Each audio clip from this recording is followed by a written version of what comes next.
Star Trek कहानी की शुरुआत में बताया जाता है कि अतीत में इंसानों ने बहुत ज्यादा तरक्की कर ली। वो स्पेस में और भी डीप जाने लगे, जिस वजह से उन्होंने कई अलग प्लैनेट्स की खोज की जहां पर जीवन था। लेकिन धरती पर वर्ल्ड वॉर शुरू हो गया, जो कि थर्ड वर्ल्ड वॉर था, जिसमें न्यूक्लियर बॉम्ब का इस्तेमाल किया गया। और न्यूक्लियर बॉम्ब की वजह से पूरी धरती डार्क एजेस में चली गई। और तभी अंतरिक्ष से यानी कि ब्रह्मांड से एक सभ्यता आई जिसे विल्कन कहा जाता है। उन्होंने धरती को पहले जैसा बनाने में इंसानों की मदद की। और अब वर्तमान में धरती पर एक ऐसी ऑर्गेनाइजेशन है जो ब्रह्मांड में उन प्लैनेट्स को ढूंढती है जहां पर इंटेलिजेंट लाइफ है, ताकि उनसे नॉलेज शेयर की जा सके। ये साल होता है 2233 का, यानी कि आज से 210 साल आगे, जहाँ पर अब इंसानों के पास बहुत ही आधुनिक स्पेसशिप है जो लाइट की स्पीड से चलते हैं। इसी तरह के एक स्पेसशिप को दिखाया जाता है जिसके कैप्टन को पता चलता है कि उनसे कुछ ही दूरी पर एक अजीब सा लाइटनिंग स्ट्रोम आ रहा है। उसकी इन्वेस्टिगेशन करने के लिए वो अपने स्पेसशिप को उस लाइटनिंग स्ट्रोम तक ले जाते हैं। और तभी उसके अंदर से एक बहुत बड़ा जाइगेंटिक स्पेसशिप बाहर निकलता है, जो कि रोमुलन का है। ये एक रेस है जिनका प्लेनेट तबाह हो चुका है। और अब ये कैप्टन यानी कि अर्थ के लोगों के स्पेसशिप के ऊपर हमला कर देते हैं। रोमुलन का स्पेसशिप इतना बड़ा और एडवांस होता है कि इंसानों का स्पेसशिप उनका मुकाबला नहीं कर सकता।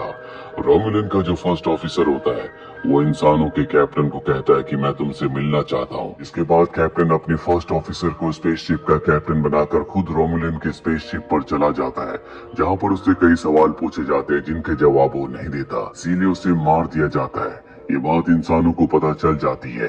और अब जो इंसानों के स्पेसशिप में नया कैप्टन है उसे कोई ना कोई फैसला लेना होगा। स्पेसशिप में 800 लोग हैं जिनकी जान उसे बचानी है।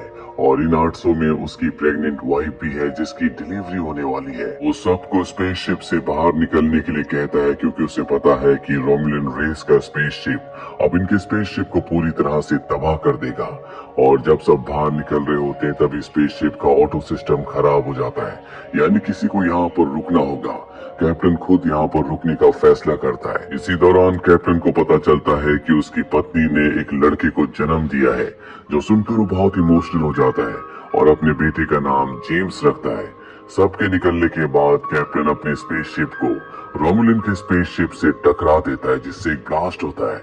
कैप्टन की मृत्यु हो जाती है, लेकिन उसने अपनी जान देकर 800 लोगों की जान बचा ली। 17 साल बीत जाते हैं, जहाँ पर हमें स्पोक नाम के एक लड़के को दिखाया जाता है जिसके पिता तो एक विल्कन थे, यानी कि वो लोग जिन्होंने धरती को बचाने में इंसानों की मदद की थी। लेकिन उसकी मॉम एक इंसान थी, इसीलिए उसे विल्कन साइंस एकेडमी में एडमिशन नहीं दिया जाता, बावजूद इसके कि वो बहुत ज्यादा ब्रिलियंट होता है। इससे उसे बहुत दुख होता है, इसीलिए स्पोक स्टार फ्लीट को ज्वाइन कर लेता है, जो कि इंसानों का है। उसकी काबिलियत को देखकर उसे फर्स्ट ऑफिसर बना दिया जाता है। दूसरी तरफ हमें जेम्स को दिखाया जाता है, जो आज से 17 साल पहले पैदा हुआ था, जिसके पिता कैप्टन ने अपनी जान देकर 800 लोगों की जान बचा ली थी। जेम्स बहुत ज्यादा इंटेलिजेंट है, लेकिन वो कोई भी रूल फॉलो नहीं करता। और तभी यहाँ पर स्टार फ्लीट के कुछ लोग आ जाते हैं। जेम्स की उनसे लड़ाई हो जाती है। इसी दौरान कैप्टन भी आ जाते हैं, जो जेम्स के पिता को जानते थे। वो जेम्स से बात करते और बताते हैं कि तुम्हारे पिता मात्र 8 मिनट के लिए कैप्टन बने थे, लेकिन उन्होंने 800 लोगों की जान बचा ली। मैं चाहता हूँ कि तुम भी स्टार फ्लीट ज्वाइन कर लो, क्योंकि तुम इंटेलिजेंट हो। तुम्हारे पिता की तरह तुम्हारे अंदर भी काबिलियत है जिसका तुम इस्तेमाल कर सकते हो। 6 सालों के बाद तुम्हें कमांडर बना दिया जाएगा। पर जेम्स इसमें बिल्कुल भी इंटरेस्टेड नहीं होता, इसीलिए कैप्टन को वहाँ से जाने के लिए कहता है। पर जल्दी उसे एहसास होता है कि उसे अपनी जिंदगी में कुछ करना चाहिए, इसीलिए वो स्टार फ्लीट एकेडमी को ज्वाइन कर लेता है, जहाँ पर सबकी अब ट्रेनिंग होती है। 3 साल बीत जाते हैं और 3 सालों के बाद अब एक टेस्ट है जो कि बहुत ही मुश्किल है। इसे पास करना इतना आसान नहीं है, और जेम्स बड़ी आसानी से बिना डरे इस टेस्ट को पास कर लेता है, जिससे सबके सब हैरान हो जाते हैं, क्योंकि इस टेस्ट को आज तक कोई भी पास नहीं कर पाया। और स्पोक, जो कि आधा विल्कन और आधा ह्यूमन है, वो जेम्स के ऊपर केस कर देता और कहता है कि टेस्ट में डरना बहुत जरूरी है। इस टेस्ट का मतलब यही है कि इंसान डर में कैसे फैसले लेता है। लेकिन जेम्स के अंदर बिल्कुल भी डर नहीं था। इसका मतलब वो दूसरों के लिए खतरा बन सकता है। उसकी बात सबको लॉजिकल लगती है, इसीलिए उसे सस्पेंड कर दिया जाता है। तभी यहाँ पर सबको पता चलता है कि ब्रह्मांड में एक बार फिर से लाइटनिंग स्ट्रोम को डिटेक्ट किया गया है। ये उसी तरह का लाइटनिंग स्ट्रोम होता है जिसमें आज से कई साल पहले जेम्स के पिता की मृत्यु हो गई थी। यहाँ पर स्टार फ्लीट के जितने भी अब नए लोग होते हैं इन सबको मिशन पर भेजने की तैयारी की जाती है, पर जेम्स को डिस्क्वालीफाई कर दिया जाता है, यानी कि वो मिशन पर नहीं जाएगा। जेम्स के साथ जो डॉक्टर होता है जो उसका दोस्त भी है, वो जानबूझकर उसे कुछ इंजेक्ट करता है जिससे वो बीमार हो जाता है। वो सबसे कहता है कि मैं अपने पेशेंट को यहाँ पर अकेला नहीं छोड़ सकता, इसीलिए जेम्स को भी मुझे अपने साथ ले जाना होगा, और इस तरह से जेम्स को परमिशन मिल जाती है। अब ये सब के सब स्पेसशिप में जाते हैं जिसके कैप्टन पाइक है। ये वही कैप्टन है जिन्होंने जेम्स को एकेडमी ज्वाइन करने के लिए प्रेरित किया था, जो जेम्स के पिता को भी जानते थे। कैप्टन सबको बताते हैं कि विल्कन प्लेनेट के पास एक लाइटनिंग स्ट्रोम को डिटेक्ट किया गया है, इसीलिए विल्कन प्लेनेट ने हमसे रिक्वेस्ट की है कि हम इसकी जांच पड़ताल करें और विल्कन प्लेनेट पर जितने भी लोग हैं उन्हें बचाकर निकाल लें।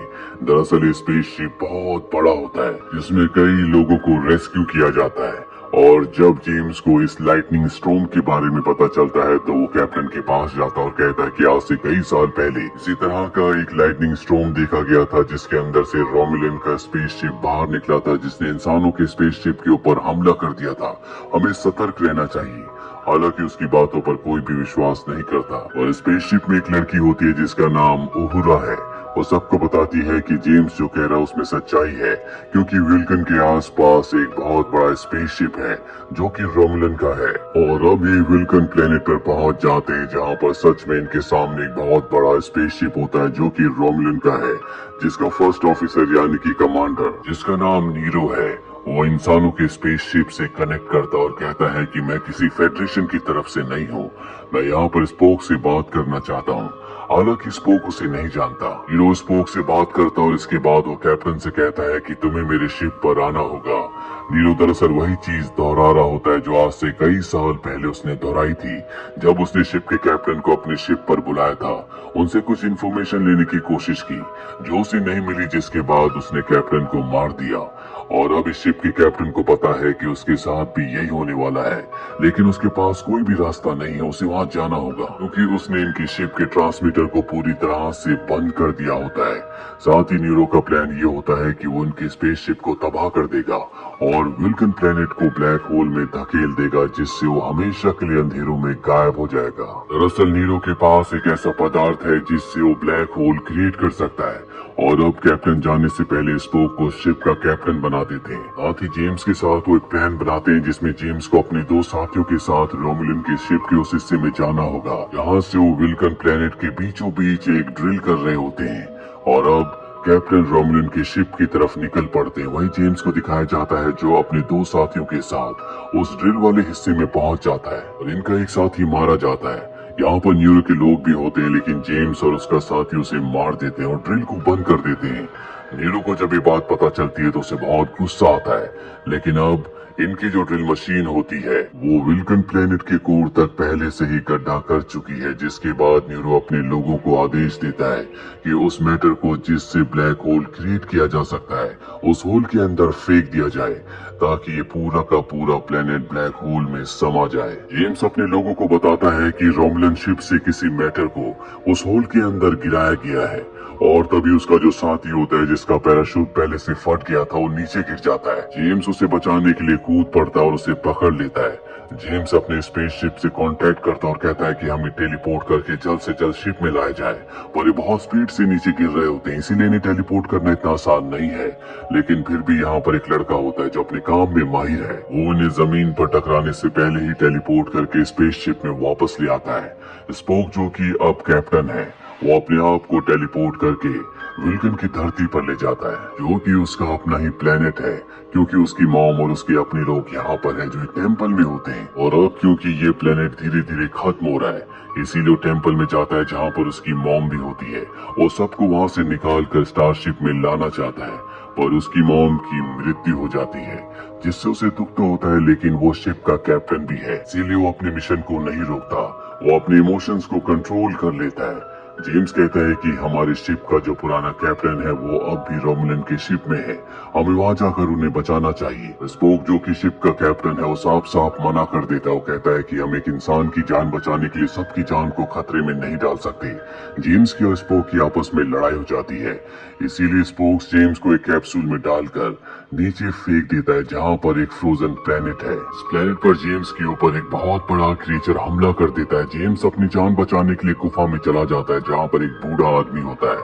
वो जेम्स की उस क्रीचर से जान बचा लेता है और कहता है कि मेरा नाम स्पोक है, मैं उसी स्पोक का बूढ़ा रूप हूँ जो तुम्हारे शिप का कैप्टन है। जेम्स को उसकी बात पर यकीन नहीं आता और अब बूढ़ा स्पोक उसे बताता है कि मैं फ्यूचर से टाइम ट्रेवल करके किसी तरह से पास्ट में पहुंच गया। आज से 100 साल पहले जब मैं शिप का कैप्टन था तो मुझे इन्फॉर्मेशन मिली थी कि एक स्टार में बहुत बड़ा ब्लास्ट होने वाला है और ये ब्लास्ट इतना बड़ा होगा जिससे पूरी गैलेक्सी में जितने भी प्लेनेट्स हैं वो सब के सब पूरी तरह से तबाह हो जाएंगे। हमें भी 100 साल पहले इन्फॉर्मेशन मिली थी, जिसके बाद मैंने एक ऐसा मैटर बनाया जिससे ब्लैक होल क्रिएट किया जा सके। मैं मैटर बनाने में कामयाब हो गया और जब उस स्टार में ब्लास्ट हुआ तो मैटर को मैंने उसमें डाल दिया ताकि पूरा का पूरा स्टार उस ब्लैक होल में समा जाए। स्टार जहां पर ब्लास्ट हुआ था वहां पर रोमुलन का प्लेनेट था। हमने उनसे वादा किया था कि हम तुम्हारे प्लेनेट को बचा लेंगे, लेकिन हम उनके प्लेनेट को नहीं बचा पाए, इसीलिए उनका पूरा का पूरा प्लेनेट तबाह हो गया। उस वक्त मैं अपने स्पेसशिप में स्पेस में था, नीरो भी अपने स्पेसशिप में था और जब ब्लैक होल क्रिएट हुआ तो हम भी उसके अंदर एंटर कर गए और हम जब ब्लैक होल की दूसरी तरफ निकले तो हम अतीत में यानी कि 100 साल पीछे पास्ट में पहुंच चुके थे। नीरो इस बात से बहुत ज्यादा गुस्सा था कि उसके प्लेनेट को हम नहीं बचा पाए, इसीलिए मुझसे बदला लेना चाहता था। उसने मुझसे वो मैटर छीन लिया जिससे ब्लैक होल क्रिएट किया जा सकता है। नीरो ने मुझे यहाँ पर इस फ्रोजन प्लेनेट पर छोड़ दिया ताकि मैं यहाँ से अपने प्लेनेट को देख सकूं और आज जब उसने हमारे प्लेनेट को तबाह किया तो मैं यहाँ से वो नजारा देख रहा था जिससे मेरा पूरा दिल टूट गया। नीरो दरअसल मुझे वही महसूस करवाना चाहता था जैसा उसने महसूस किया था उस वक्त जब उसका पूरा प्लेनेट ब्लैक होल में समा गया था। जेम को अब उसकी बातों पर यकीन आ जाता, वो समझ जाता है कि ये उसी के शिप के कैप्टन स्पोक का भविष्य का रूप है। ये दोनों के दोनों इसी फ्रोजन प्लेनेट पर उस कंपनी के आउटपोस्ट पर पहुंच जाते हैं जहाँ पर जेम्स काम करता है। यहाँ पर इनकी मुलाकात एक इंजीनियर से होती है। इसकी ड्यूटी यहाँ इस पोस्ट पर लगी होती है। जेम्स ओल्ड स्पोक से कहता है कि तुम भी मेरे साथ स्पेसशिप पर चलो ताकि तुम अपने यंग वर्जन को यानी कि स्पोक को समझा सको। ओल्ड स्पोक कहता है कि मैं ऐसा नहीं कर सकता, इससे बहुत सारे बदलाव हो सकते हैं। जेम्स कहता है कि वो स्पोक मेरी बात कभी नहीं मानेगा। ओल्ड स्पोक कहता है कि तुम्हें उसके अंदर के जज्बातों को बाहर लाना होगा क्योंकि एक वुल्कन और कैप्टन के उसूलों के खिलाफ है। इसके बाद जेम्स इंजीनियर के साथ अपने स्पेसशिप में आ जाता है जहाँ पर यंग स्पोक उसे देखकर बहुत हैरान होता है। वो अपने लोगों से इन्हें पकड़ने के लिए कहता है। जेम्स कहता है कि तुम्हारे अंदर कोई भी इमोशन नहीं है, तुम्हारा प्लेनेट तुम्हारे सामने तबाह हो गया, तुम्हारी मॉम मारी गई, लेकिन तुम्हें इन बातों से कोई फर्क नहीं पड़ता। इससे स्पोक को गुस्सा आ जाता है और वो जेम्स को मारने लगता है। हालांकि जेम्स उस पर हमला नहीं करता, लेकिन वो अपने जज्बातों को कंट्रोल नहीं कर पाता और जेम्स को सबके सामने बहुत बुरी तरह से मारता है। जब वो वापस अपनी सेंसेस में आता है तो उसे समझ में आ जाता है कि उसने रूल्स को तोड़ा है और अब वो कैप्टन के पद को छोड़ देता है, जिसके बाद जेम्स को शिप का कैप्टन बना दिया जाता है। इसके बाद जेम्स फैसला करता है कि वो अब न्यूरो के शिप में जाएगा। वो अपने साथ स्पोक को चलने के लिए कहता है और इंजीनियर की मदद से दोनों के दोनों न्यूरो के शिप में टेलीपोर्ट हो जाते हैं। जेम्स अपने कैप्टन को बचाने के लिए उन्हें ढूंढने के लिए निकल पड़ता है। वहीं स्पोक को दिखाया जाता है जो उस मैटर को हासिल करना चाहता है जिससे ब्लैक होल क्रिएट किया जा सकता है। न्यूरो यहाँ पर जेम्स को पकड़ लेता है पर स्पोक यहाँ से उस मैटर को लेकर भागने में कामयाब हो जाता है जिससे ब्लैक होल बनाया जाता है। और जब ये बात न्यूरो को पता चलती है तो वो उसे पकड़ने की कोशिश में लग जाता है, जिस बात का फायदा उठाकर जेम्स अपने आप को आजाद कर लेता है और न्यूरो के लोगों के ऊपर हमला कर देता है। साथ ही वो अपने कैप्टन को भी छुड़ा देता है। वहीं स्पोक उस ड्रिल मशीन को तबाह कर देता है जिससे अब नीरो अर्थ पर होल कर रहा होता है। साथ ही उसके पास वो शिप होता है जिसके अंदर वो मैटर है जिससे ब्लैक होल क्रिएट किया जा सकता है और अब वो उस मैटर को नीरो के स्पेसशिप से टकराना चाहता है ताकि वो पूरा का पूरा स्पेसशिप ब्लैक होल में समा जाए। वो ऐसा कर भी देता है और इससे पहले कि वो भी उस ब्लैक होल में समा जाते इंजीनियर इंजीनियर जेम्स को, स्पोक को और कैप्टन को तीनों को टेलीपोर्ट करके वापस अपने शिप में ले आता है। और इसके बाद ये नीरो से बात करते हैं, कहते हैं कि तुम सरेंडर कर लो, हम तुम्हें और तुम्हारे लोगों को बचा लेंगे। लेकिन नीरो सरेंडर नहीं करना चाहता, जिसके बाद वो अपने स्पेसशिप के साथ उस ब्लैक होल में समा जाता है। अर्थ पर वापस आने के बाद जेम्स को शिप का कैप्टन बना दिया जाता है और स्पोक को उसका फर्स्ट ऑफिसर। और इसी के साथ ये फिल्म, ये कहानी यहीं पर खत्म हो जाती है। उम्मीद करते हैं कि ये कहानी आपको पसंद आई होगी।